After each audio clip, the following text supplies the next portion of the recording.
नमस्कार. बघूयात आजचा पहिला प्रकार. आता हा पदार्थ तयार करण्यासाठी एका मिक्सरच्या भांड्यामध्ये 1 वाटी ओल्या नारळाचा कीस आपल्याला घालून घ्यायचा आहे. इथे मी 3 हिरव्या मिरच्या घेतलेल्या आहेत. तिखट तुम्ही तुमच्या आवडीप्रमाणे कमी जास्त करू शकता. 3 ते 4 लसणच्या पाकळ्या आणि 1 इंच आलं घालायचं. 1 चमचा जिरं घालायचं आहे आणि मुठभर यात कोथिंबीर घालायची. कोथिंबीर थोडीशी जास्तच वापरायची, त्यामुळे पदार्थाला चव खूप छान येते आणि रंग देखील छान येतो. थोडंसं पाणी घालायचं आहे आणि याचं आपल्याला वाटण या पद्धतीने अगदी बारीक वाटायचं आहे. आता हे वाटण एका ताटामध्ये काढून घ्यायचं. यामध्ये पाव चमचा ओवा घालायचा. ओव्यामुळे पदार्थाला चव खूप छान येते. 1 वाटी इथे मी ज्वारीचं पीठ यामध्ये घालून घेतलेलं आहे आणि चवीप्रमाणे मीठ घालायचंय. सुरुवातीला 1च वाटी मी ज्वारीचं पीठ घातलेलं आहे. आपल्याला जसं लागेल तसं पीठ यामध्ये घालत जायचं आहे. सुरुवातीला याला छान मिक्स करून घ्यायचंय. मला असं वाटतं यात आणखी थोडंसं पीठ बसणार आहे, त्यामुळे मी अर्धी वाटी यात आणखी ज्वारीचं पीठ घालून घेतलं. आता याला व्यवस्थित छान हाताने मळून घ्यायचं आहे. याचा आपल्याला सैलसर या पद्धतीचा सॉफ्ट गोळा हा मळून घ्यायचा आहे. तयार करून घेतलेल्या या गोळ्यातील थोडंसं आपल्याला पीठ घ्यायचं आहे. साधारण लिंबाच्या साईज एवढं पीठ घ्यायचं. याचा असा गोळा तयार करून घ्यायचा. इथे आपण ज्वारीच्या पिठाचे वडे बनवत आहोत, तर त्यासाठी इथे मी एक प्लॅस्टिकची शीट घेतलेली आहे. त्यावरती हा गोळा ठेवायचा. पुन्हा यावरती आपल्याला प्लॅस्टिकची शीट ठेवून घ्यायची आहे. हलक्या हाताने प्लेटने याला असं थोडंसं प्रेस करायचं. नंतर दुसऱ्या हाताने असे याला आपल्याला हाताने अगदी हलक्या हाताने असं पसरवून घ्यायचं आहे. बघा, इथे आपला हा वडा तयार झाला. तयार करून घेतलेला वडा आता अगदी अलगद हातावरती असा आपल्याला काढून घ्यायचा आहे. याला फ्राय करून घ्यायचं आहे, तर त्यासाठी तेल कडकडीत गरम करून घ्यायचं. आता हा वडा तेलामध्ये घालून घेऊया आणि वडा आता क्रिस्पी कुरकुरीत होईपर्यंत फ्राय करून घेऊया. वडा तेलामध्ये घातल्याबरोबरच तुम्ही पाहू शकता मस्त असा टम्म फुगलेला आहे. आता या वड्याची दुसरी साईड देखील आपण फ्राय करून घेऊ. मस्त असा हा क्रिस्पी कुरकुरीत ज्वारीच्या पिठाचा आपला वडा तयार झालाय. दिसायला एवढा सुंदर दिसतो हा वडा, त्यापेक्षा चवीला अगदी भन्नाट लागतो. तुम्ही हा वडा दह्यासोबत, शेंगदाण्याच्या चटणीसोबत खाऊ शकतात. चवीला अप्रतिम लागतो हा वडा. अगदी क्रिस्पी कुरकुरीत तयार होतो. या पद्धतीने एकदा नक्कीच ट्राय करून बघा. प्रकार क्रमांक 2. आता हा पदार्थ तयार करण्यासाठी एक मिक्सरचं भांडं घ्यायचं आहे. यामध्ये आपल्याला 1 वाटी ज्वारीचं पीठ घालायचंय. जे पीठ भाकरीसाठी वापरतो तेच पीठ घ्यायचंय. त्याच वाटीने अर्धी वाटी यामध्ये बारीक रवा घालून घ्यायचा आहे आणि 1 वाटी यात आपल्याला दही घालायचं आहे. दही इथे आपल्याला फ्रेश वापरायचे, आंबट दही वापरायचं नाही. 1 वाटी यात पाणी घालून घ्यायचं आहे आणि हे मिश्रण 2 ते 3 मिनिटं छान आपल्याला मिक्सरच्या भांड्यामध्ये घालून फिरवून घ्यायचं आहे. मिश्रण इथे मी छान फिरवून घेतलेलं आहे. बघू शकता अगदी परफेक्ट असं आपलं हे बॅटर तयार झालेलं आहे. जसं आपलं डोस्यांचं बॅटर असतं त्याच पद्धतीचं आणि त्याच थिकनेसचं बॅटर ठेवायचे. तुम्ही बॅटरची थिकनेस बघून घ्या, या पद्धतीची आहे. आता या बॅटरमध्ये चवीप्रमाणे मीठ घालून घ्यायचं आहे आणि छान हे बॅटर मिक्स करून घ्यायचं आहे. इथे आपलं हे बॅटर तयार झालेलं आहे. झाकण ठेवून 5 मिनिटांसाठी बॅटर आपल्याला मुरण्यासाठी ठेवायचे. बरोबर 5 मिनिटं बॅटर हे मुरण्यासाठी ठेवलेलं होतं. इथे आपलं हे बॅटर छान तयार झालेलं आहे. इथे आपण ज्वारीच्या पिठाचे क्रिस्पी आणि कुरकुरीत डोसे तयार करत आहोत, तर त्यासाठी तवा गरम करून घ्यायचा आणि तेल लावून ग्रीस करून घ्यायचं. तव्यावरती थोडंसं पाणी शिंपडायचं आणि तवा टिश्यू पेपरने किंवा सुती कापडाने पुसून घ्यायचा. ही स्टेप केल्यामुळे तव्याचं टेम्परेचर कमी होतं आणि डोसे अगदी परफेक्ट असे तयार होतात. डोसे अजिबात तव्याला चिटकत नाही. आता 1 पडी आपल्याला डोस्यांचं बॅटर तव्यावरती घालायचे. हलक्या हाताने याला पसरवून घ्यायचे. डोसा हलकासा भाजत आला की वरची बाजू अशी कोरडी होते. याला तेल लावून घ्यायचे किंवा तुम्ही तूप सुद्धा वापरू शकता. डोसा एकाच साईडने क्रिस्पी आणि कुरकुरीत होईपर्यंत भाजून घ्यायचा आहे. इथे मी हा डोसा एकाच साईडने क्रिस्पी आणि कुरकुरीत होईपर्यंत भाजून घेतला. याला फोल्ड करून घेऊया. बघू शकता इनो, सोडा काहीही न घालता मस्त असे क्रिस्पी आणि खुसखुशीत डोसे हे तयार झाले. याच पद्धतीने मी सगळे डोसे हे तयार करून घेतले. असे हे ज्वारीच्या पिठाचे डोसे जास्त क्रिस्पी खुसखुशीत तयार होतात आणि पौष्टिकयुक्त देखील बनतात. तुम्ही मुलांच्या टिफिन बॉक्समध्ये सुद्धा देऊ शकता. या पद्धतीने एकदा नक्कीच ट्राय करून बघा. 3. हा पदार्थ तयार करण्यासाठी 1.5 वाटी आपल्याला ज्वारीचं पीठ घ्यायचं आहे. हे 1 वाटी घेतलं आणि हे अर्धी वाटी असं 1.5 वाटी इथे मी हे पीठ घेतलेलं आहे. आता अर्धी वाटी यामध्ये आपल्याला जाड रवा घालायचा आहे। जाडच रव्याचा वापर करायचा हा पदार्थ तयार करण्यासाठी आणि त्याच वाटीने अर्धी वाटी इथे मी आंबट दही यामध्ये घालून घेतलं। सुरुवातीला याला चांगलं मिक्स करून घ्यायचंय म्हणजे आपल्याला अंदाज येतो यात किती पाणी घालायचंय। आता थोडं थोडं पाणी घालून याचं आपल्याला अशा पद्धतीचं बॅटर तयार करून घ्यायचं आहे। तुम्ही बॅटरची थिकनेस बघून घ्या, अशा पद्धतीची आहे आणि हे बॅटर तयार करण्यासाठी ज्या वाटीने ज्वारीचं पीठ घेतलं त्याच वाटीने इथे मी 2 वाटी पाणी वापरलं। आता यामध्ये 2 चमचे साखर घालायची आहे, 1 चमचा किसून घेतलेलं आलं घालायचं आहे, 1 चमचा हिरव्या मिरचीचा ठेचा घालायचा आहे, अगदी चिमूटभर हळद घालायची। हळद जास्त घालायची नाही, जर हळद जास्त झाली तर ढोकळ्यावरती लाल पॅचेस पडतात। 2 चमचे कच्चं तेल घालून घेतलं। तेल घातल्यामुळे ढोकळा स्पंजी, सॉफ्ट, जाळीदार असा तयार होतो। आता हे आपल्याला चांगलं मिक्स करून घ्यायचं आहे। याला मिक्स करून घेतलं। आता यावरती आपल्याला झाकण ठेवायचंय आणि 5 मिनिटांसाठी हे बॅटर आपल्याला भिजण्यासाठी ठेवायचं आहे। आता बॅटर भिजत आहे तोपर्यंत पुढची प्रोसेस बघूया। ताटामध्ये 1 छोटा चमचा तेल घालून घ्यायचं आणि ताटाला तेल लावून ग्रीस करून घ्यायचं आहे। आता कढईमध्ये 2 ग्लास पाणी घालून घ्यायचं। यामध्ये एक रिंग ठेवायची, रिंग नसेल तर डब्याचं झाकण वापरायचं। पाणी गरम करून घ्यायचं आहे। पाणी गरम झाल्यावरती यामध्ये आपल्याला ताटाला तेल लावून घेतलं होतं ते ताट अशा पद्धतीने ठेवून घ्यायचं आहे। आता 5 मिनिटांनंतर बघू शकतात बॅटर सुद्धा चांगलं भिजलेलं आहे। यातील जो रवा होता तर तो सुद्धा चांगला भिजला गेलेला आहे। आता यामध्ये आपल्याला चवीप्रमाणे मीठ घालून घ्यायचं आहे आणि 1 चमचा लेमन फ्लेवरचा इनो घालून घ्यायचा आहे। इनो घातल्यानंतर अगदी पटकन हे बॅटर मिक्स करून घ्यायचं।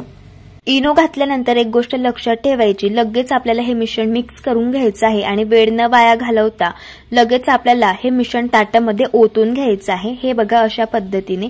आता यावरती झाकण ठेवायचं आणि 8 ते 10 मिनिटं गॅसच्या हाय फ्लेमवरती आपल्याला हा ढोकळा शिजवून घ्यायचा आहे। 8 ते 10 मिनिटांनंतर बघू शकतात ढोकळा मस्त शिजला गेलेला आहे। आता टूथपिक यामध्ये घालून बघायची, टूथपिक क्लीन निघाली याचा अर्थ ढोकळा चांगला शिजलेला आहे। आता हा ढोकळा आपण हलका थंड करून घेऊया, तोपर्यंत आपण ढोकळ्यासाठी एक फोडणी तयार करून घेऊया। पॅन मध्ये 3 छोटे चमचे तेल घालून घ्यायचं। तेल कडकडीत गरम झाल्यानंतर यामध्ये 1 चमचा मोहरी घालायची। मोहरी तडतडल्यानंतर पाव चमचा हिंग घालायचा, 4 ते 5 हिरव्या मिरच्या घालायच्या आणि 10 ते 12 कढीपत्त्याचे पानं यामध्ये घालून घ्यायचे आणि ही फोडणी आपल्याला 1 ते 2 मिनिटं तेलावरती चांगली फ्राय करून घ्यायची आहे। फोडणी फ्राय करून घेतली। आता आपल्याला ही फोडणी ढोकळ्यावरती घालून घ्यायची आहे। मस्त असा इथे आपल्या ज्वारीच्या पिठाचा हा ढोकळा तयार झालेला आहे। आता आपण हा ढोकळा कट करून घेऊयात। ढोकळा कट करत असतानाच तुम्हाला अंदाजा येत असेल हा ढोकळा अतिशय छान स्पंजी, सॉफ्ट आणि मऊ तयार झालेला आहे। हा ढोकळा अतिशय पौष्टिक तयार होतो आणि मस्त असा चटपटीत तयार होतो। लहान मुलंच काय मोठे सुद्धा आवडीने खातील एवढा चविष्ट तयार होतो। ढोकळ्याला जाळे सुद्धा खूप सुरेख आलेले आहे आणि छान असा मऊसूत, स्पंजी आणि सॉफ्ट असा हा ढोकळा तयार झालेला आहे।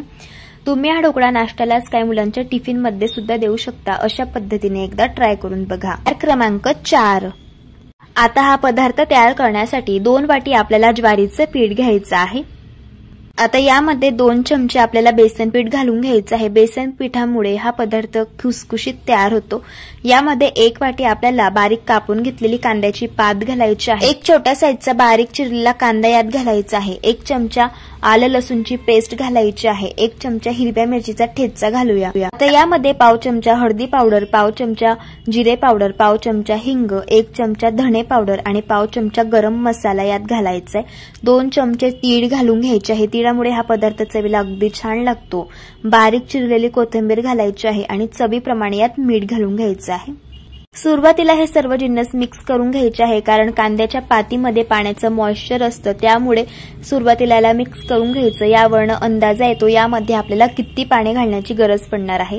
मिक्स करून घेतल्यानंतर थोडं थोडं पाणी घालायचं आणि याचं आपल्याला मऊसूत असं हे पीठ मळून घ्यायचं आहे। इथे मी याचं मऊसूत असं हे पीठ तयार करून घेतलेलं आहे। इथे आपल्याला थालीपीठ बनवायचं आहे। त्यासाठी ज्या साईजचं थालीपीठ बनवायचं असेल तेवढं मिश्रण हातामध्ये घ्यायचं आणि याचा आपल्याला अशा पद्धतीचा उंडा तयार करून घ्यायचा आहे। आता आपण थालीपीठ थापून घेऊयात।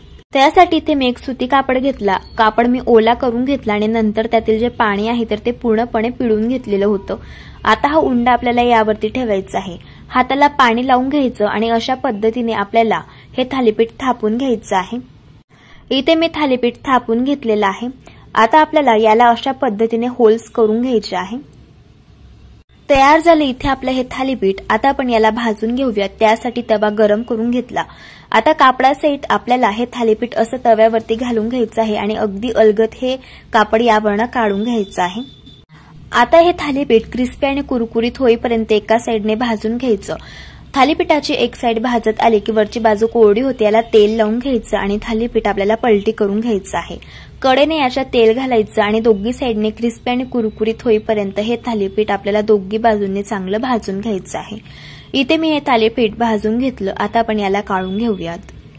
तयार झालं इथे आपलं क्रिस्पी आणि कुरकुरीत असं पौष्टिक ज्वारीच्या पिठाचं हे थालीपीठ। चवीला अगदी छान लागतं आणि मस्त असं क्रिस्पी आणि खुसखुशीत तयार होतं।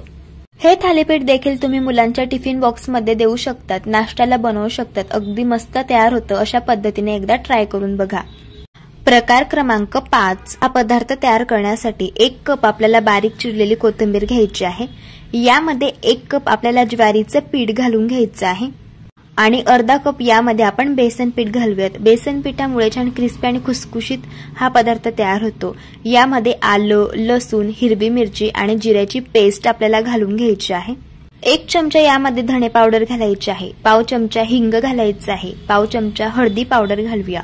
2 चमचे पांढरे तीळ घालायचे आहे। तिळामुळे हा पदार्थ चवीला अगदी छान लागतो आणि चवीप्रमाणे मीठ घालून घ्यायचं आहे। आता हे सर्व जिन्नस सुरुवातीला हाताने मिक्स करून घ्यायचे आहे। असाला मिक्स करून घेतल्यामुळे आपल्याला अंदाजा येतो यामध्ये किती पाणी घालण्याची गरज पडणार आहे, कारण कोथिंबीर मध्ये सुद्धा पाण्याचं मॉइश्चर असतं। याला मिक्स करून घेतलं। आता यामध्ये अगदी थोडंसं पाणी घालायचं आणि याचा आपल्याला गोळा तयार करून घ्यायचा आहे। इथे मी याचा गोळा तयार करून घेतलेला आहे, तुम्ही बघू शकता। आणि हे पीठ तयार करण्यासाठी मला 3 ते 4 टेबलस्पून एवढंच पाणी लागलेलं आहे आणि छान असं मऊसूत असं हे पीठ तयार झालेलं आहे। इथे आपण ज्वारीच्या पिठाची कोथिंबीर वडी तयार करणार आहोत, तर त्यासाठी या पिठातील अर्धा पोर्शन आपल्याला घ्यायचा आहे आणि याचा आपल्याला अशा पद्धतीचा एक लांबुडा रोल तयार करून घ्यायचा आहे। इथे मी हा रोल तयार करून घेतलेला आहे। अशाच पद्धतीने आपल्याला दुसरा रोल देखील तयार करून घ्यायचा आहे। आता हे रोल आपल्याला स्टीम करून घ्यायचे आहे, त्यासाठी इथे मी एक चाळणी घेतली, याला तेल लावून ग्रीस करून घ्यायचं आहे। आता तयार करून घेतलेले हे रोल आपल्याला असे चाळणीमध्ये ठेवून घ्यायचे आहे। वड्या स्टीम करण्यासाठी इथे मी कढईमध्ये पाणी गरम करायला ठेवलेलं होतं। पाणी गरम झालं। आता यावरती ही चाळण ठेवायची आहे, झाकण ठेवायचं आणि 5 ते 6 मिनिटं गॅसच्या हाय फ्लेमवरती आपल्याला हे रोल स्टीम करून घ्यायचे आहे। इथे मी हे रोल स्टीम करून घेतलेले आहे। आता आपण यांना चेक करून घेऊया। तुम्ही बघू शकतात टूथपिक क्लीन निघालेले आहे, याचा अर्थ रोल शिजले गेलेले आहे। आता हे रोल हलके थंड करून घ्यायचे आणि नंतर अशा पद्धतीने याला आपल्याला कट करून घ्यायचं आहे। साधारण 1 सेंटीमीटरच्या अंतरावरती अशा पद्धतीने आपल्याला हे रोल कट करून घ्यायचे आहेत। इथे मी रोल कट करून घेतलेले आहेत। आता ह्या आपल्या कोथिंबीरीच्या वड्या तयार झालेल्या आहेत। तुम्ही याला शॅलो फ्राय करू शकता किंवा डीप फ्राय सुद्धा करू शकता। मी याला डीप फ्राय करणार आहे, कारण डीप फ्राय केल्यामुळे याची चव जास्त छान लागते। यासाठी इथे मी तेल गरम करून घेतलं। यामध्ये आपल्याला या वड्या घालून घ्यायच्या आहे। वड्या क्रिस्पी आणि कुरकुरीत होईपर्यंत आपल्याला हलक्या गुलाबी रंगावरती फ्राय करून घ्यायच्या आहेत। इथे मी या वड्या फ्राय करून घेतलेल्या आहेत। आता आपण यांना काढून घेऊयात। बघू शकतायत छान अशा क्रिस्पी कुरकुरीत अशा या वड्या तयार झालेल्या आहेत। दिसायला एवढ्या सुंदर दिसतात, त्यापेक्षा चवीला अगदी भन्नाट लागतात। अशा पद्धतीने तुम्ही एकदा ट्राय करून बघा। ही रेसिपी आवडली असेल तर व्हिडिओला लाईक करा, चॅनलला सबस्क्राईब करा आणि शेजारील बेल आयकॉन प्रेस करायला विसरू नका। व्हिडिओला जास्तीत जास्त शेअर करा। तर चला भेटूया एका मस्त अशा चमचमीत रेसिपी सोबत। तोपर्यंत धन्यवाद।